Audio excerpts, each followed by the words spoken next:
Shalom, amigos. Rabino Jacques Kukerkorn. Venho aqui para explicar para vocês algo que é curioso, relevante, interessante pelo menos. Se você segue o ciclo de leitura do Talmud, que chama Daf Yomi, qual você lê uma página por dia, de tal maneira que você estuda o Talmud inteiro em 7 anos, uma coisa que foi criada em Lublin por um ancestral meu.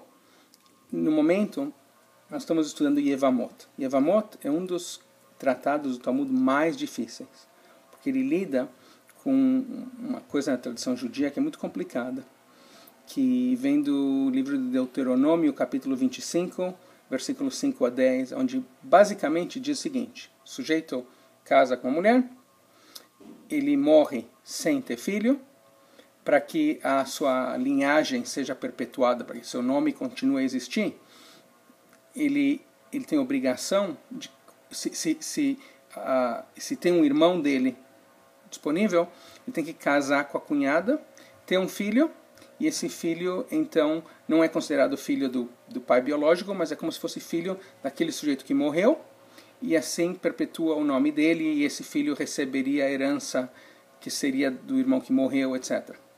E se o casal, se o sujeito o irmão não quer fazer isso, existe um irmão disponível, mas ele não quer fazer, casar com a cunhada, ele pode não fazer isso. Tem um ritual que chama Chalitza, o casamento chama casamento levirato, e em hebraico chama Ibum, e o processo para se desfazer, para não casar com ela, chama Chalitza, onde ela tem que ir num lugar público, na frente de juízes, tirar o sapato dele, cuspir na cara dele e dizer: isso tem que ser feito para a pessoa que não quer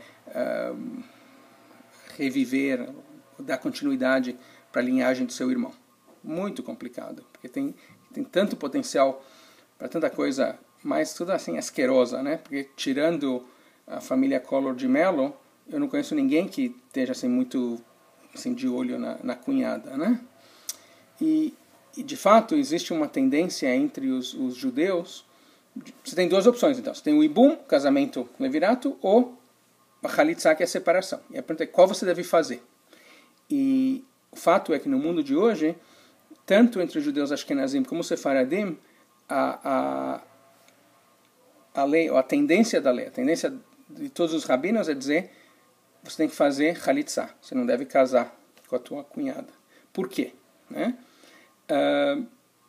Basicamente, vamos começar assim: a Mishnah em Brachot discute, no Talmud 13a, discute qual você deve preferir, se Ibum ou Chalitza. E já naquele tempo, já dizia que Chalitza é melhor, porque evita ter qualquer tipo de que as intenções das pessoas não sejam Leshem Shamayim, para o bem do céu. Basicamente para evitar safadeza entre os cunhados. Outros rabinos, em outros momentos, por exemplo, até mesmo o Rambam era a favor mais do Ibum, porém,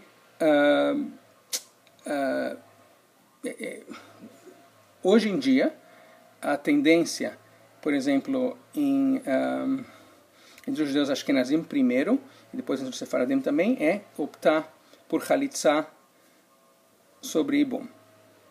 E entre os Sefaradim, historicamente, foi o contrário. Foi optar por Ibum em vez de Chalitza. Porém, já nos anos 50, ambos rabinos-chefes de Israel, que foi o Rabbi Herzog e o Rabbi Uziel, fizeram, de acordo, uma declaração dizendo que tanto Ashkenazim como Sefaradim deveriam optar por Chalitza, não casar. Isso é uma coisa interessante. Eu sei que acontece em comunidades até hoje. Eu sei que aqui em Kansas City fazem 40 anos que não há um caso desses, mas houve um, e um dos rabinos aqui me contava sobre isso. Uma coisa curiosa, uma coisa pouco comum da lei judia, mas eu achei que seria relevante para vocês saberem. Tá bom? Shalom.